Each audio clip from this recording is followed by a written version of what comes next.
This channel, a systematic teaching, enables you to put an end to suffering and reincarnation. Please find the playlist of this series in the description. Mahayana Pure Land welcomes you. To Enlightenment 101. Amitabha's 48 Great Vows.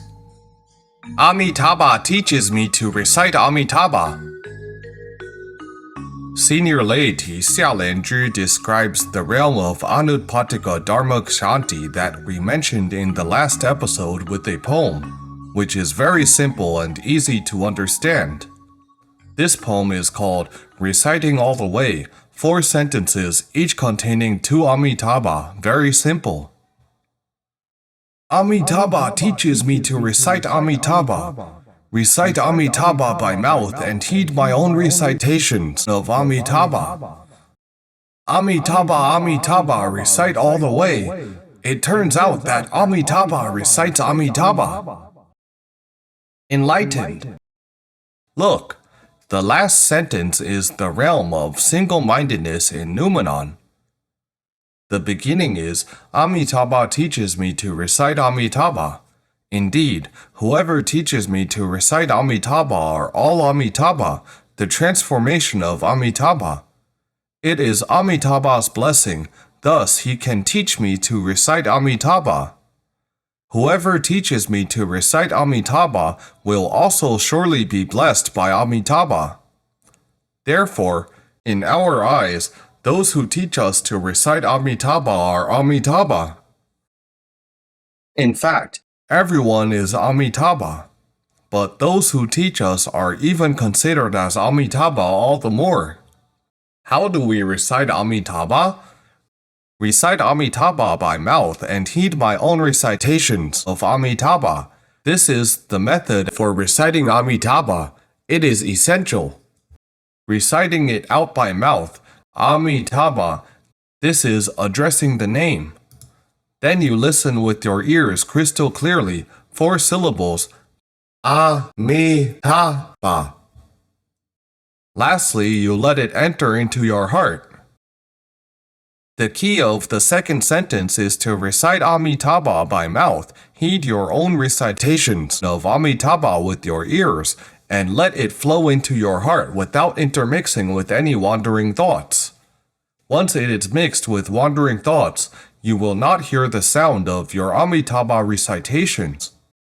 What you hear will be wandering thoughts like, "Now school is over, who will pick up my son?"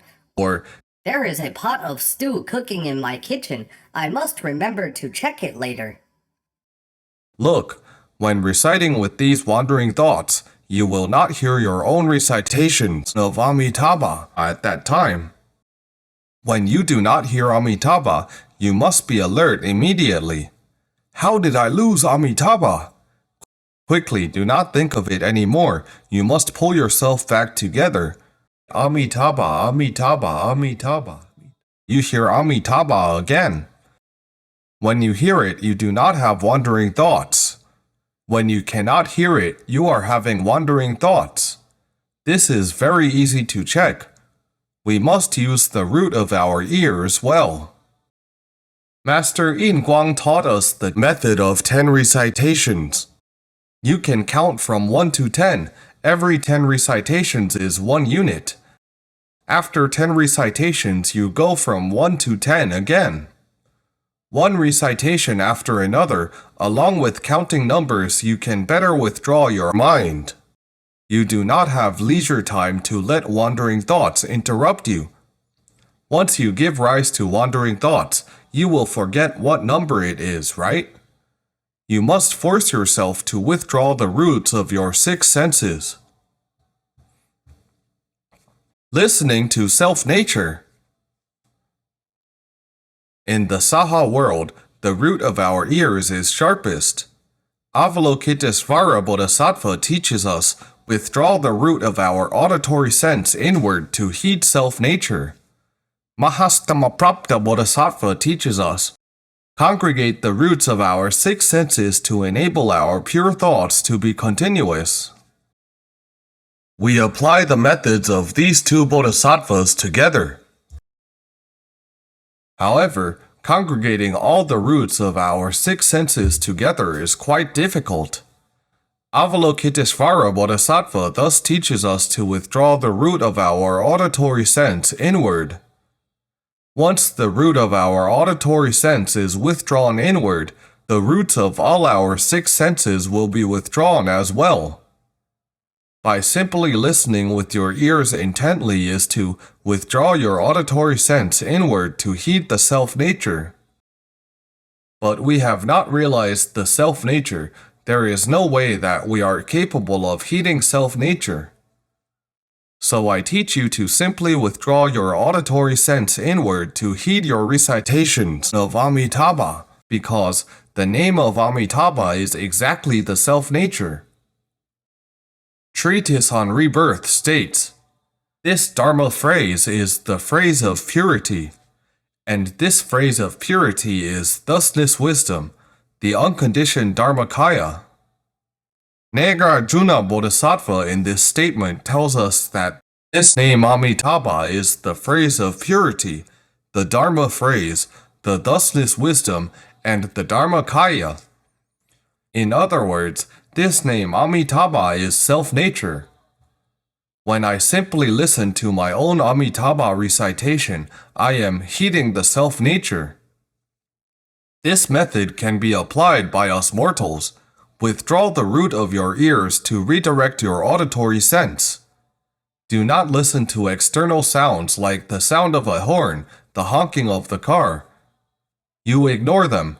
Listen inward to your inner sound of Amitabha recitations. The sound of reciting does not need to be loud. Even if you recite without sound, you can still hear it. That is called diamond recitation. The sound is very, very tiny, but every syllable you hear distinctly. This is directing the root of your ears inward. You have achieved the teaching of withdraw the roots of your six senses inward to enable your pure thoughts to be continuous. You simply recite Amitabha with your mouth and heed your own recitations of Amitabha. It will be very easy for you to reach an unceasing skill as long as you recite meticulously and conscientiously. Do not brush off even one recitation. You must treat every recitation sincerely.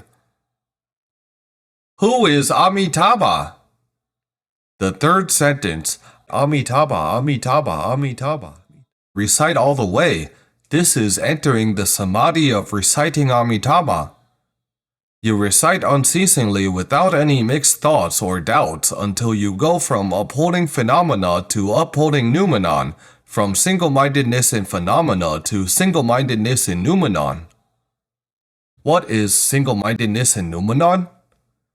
This name of Amitabha sheds off naturally and the self-nature consummately reveals. What is the reason? Your delusion, discrimination, and attachment have been shed off. There are no more. By reciting Amitabha, this enlightening and illuminating self-nature thus appears in front of you. At this time, you have become a Buddha. When you let go of everything, return to self-nature, and re-examine the realm, you only see flowers blooming with red, white, cyan, and yellow. It turns out that Sukhavati was always in front of you and you are intrinsically Amitabha. Who is reciting Amitabha? Amitabha is reciting Amitabha. Besides Amitabha, who else is there? No one. Your whole heart is Buddha's heart. Your entire realm is Sukhavati. You have become a Buddha. The wording of this poem from laity Xia Lian Ju is very simple, yet its meaning is extremely profound. Shall we read this poem together? Please follow me. Reciting all the way. Amitabha teaches me to recite Amitabha. Amitabha teaches me to recite Amitabha. Recite Amitabha by mouth and heed my own recitations of Amitabha. Recite Amitabha by mouth and heed my own recitations of Amitabha. Amitabha, Amitabha, recite all the way. Amitabha, Amitabha, recite all the way. It turns out that Amitabha recites Amitabha. It turns out that Amitabha recites Amitabha. Let's pay attention to recite Amitabha by mouth and heed our own recitations of Amitabha. Do not listen to any external sounds. We have spoken of the first, second, and third kshanti. They are all obtained from the merit of upon hearing the name. Thanks everyone for learning with us. Namo Amitabha.